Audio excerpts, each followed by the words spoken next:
Assalamualaikum warahmatullahi wabarakatuh. Salam sejahtera untuk kita semua. Kembali lagi bersama Bapak Nova di sini dalam pembelajaran IPA. Bagaimana kabar kalian? Semoga kalian dalam keadaan sehat walafiat. Hari ini kita akan mempelajari suatu sistem dalam tubuh kita, yakni sistem pencernaan dengan menggunakan V-Reality atau media video pembelajaran berbasis video reality. Tujuan pembelajaran pada hari ini adalah kalian dapat memahami struktur, organ, penyusun dari sistem pencernaan, dan bagaimana kalian dapat memahami makanan yang kita makan, kemudian diserap nutrisinya, dan dikeluarkan dari tubuh kita. Cara penggunaan V-Reality ini adalah kalian memutar video tersebut pada handphone kalian. Kemudian kalian pasangkan HP kalian pada video reality atau VR box atau juga VR gear. Video tersebut akan dapat kita rasakan secara nyata dengan menggunakan alat tersebut. Aturan mainnya, tentu kalian harap tenang dalam pembelajaran IPA hari ini, sehingga apa yang kalian pelajari dapat fokus dan dapat diserap ilmunya. Mari kita mulai. Bersedia, siap, dan jangan lupa untuk membaca Bismillahirrahmanirrahim. Sistem pencernaan manusia merupakan salah satu sistem dalam tubuh kita yang dimulai dari kepala. Nah, kita akan mempelajarinya dari kepala dulu ya, karena makanan kita masuk melalui organ di kepala, yakni apa? Mulut. Jadi makanan itu pasti lewat mulut masuknya. Mari kita masuk secara perlahan ya. Di sini ada susunan gigi. Kemudian kita akan menjumpai lidah kita. Nah, inilah tampilan lidah kita secara 3 dimensi ya. Di situ ada 16 pasang gigi atau dengan jumlah 32 gigi. Di dalam mulut, pencernaan secara mekanis terjadi dengan bantuan gigi. Pencernaan secara kimiawi dibantu oleh air liur yang mengandung enzim. Di dalam mulut, makanan dihancurkan menjadi partikel yang lebih kecil ukurannya.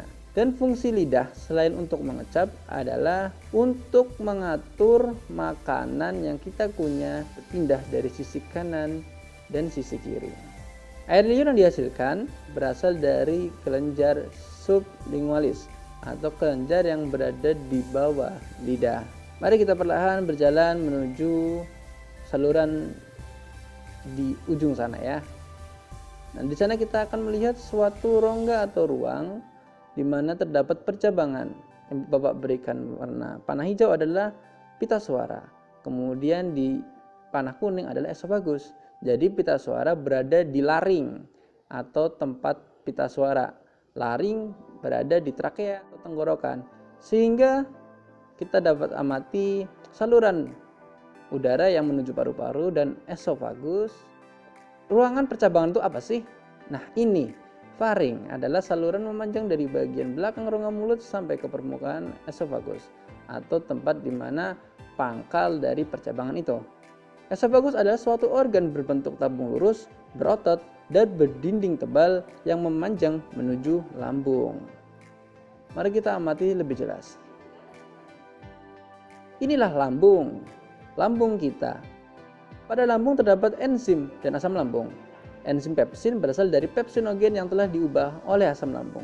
Pepsin berfungsi mengubah protein menjadi pepton. Yang kedua, enzim renin berfungsi menggumpalkan protein yang terdapat pada susu. Dan ketiga, asam klorida atau HCl berfungsi membunuh bibit penyakit dan kuman. Selanjutnya, usus halus terdiri atas 3 bagian, yaitu usus 12 jari atau duodenum, usus kosong atau jejunum, dan usus penyerapan atau ileum. Total panjang usus dalam tubuh kita kurang lebih adalah 7 meter. Mari kita bahas satu persatu. Usus halus atau yang disebut dengan duodenum berhubungan dengan kelenjar pencernaan yang besar, yaitu pankreas dan hati. Di situ terdapat enzim tripsin yang berfungsi untuk mengubah protein menjadi asam amino. Kemudian enzim lipase yang mengubah lemak menjadi asam lemak dan gliserol. Dan terakhir adalah enzim amilase yang mengubah amilum menjadi maltosa. Bubur usus atau thymus yang telah diubah pada duodenum atau usus 12 jari akan melalui usus kosong atau jejunum.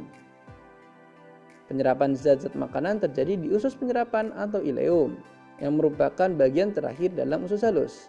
Pada permukaan usus halus terdapat banyak sekali jonjot usus, filus, secara jamak disebut dengan villi. Bubur usus atau thymus yang telah diubah akan disalurkan ke dalam usus besar ini.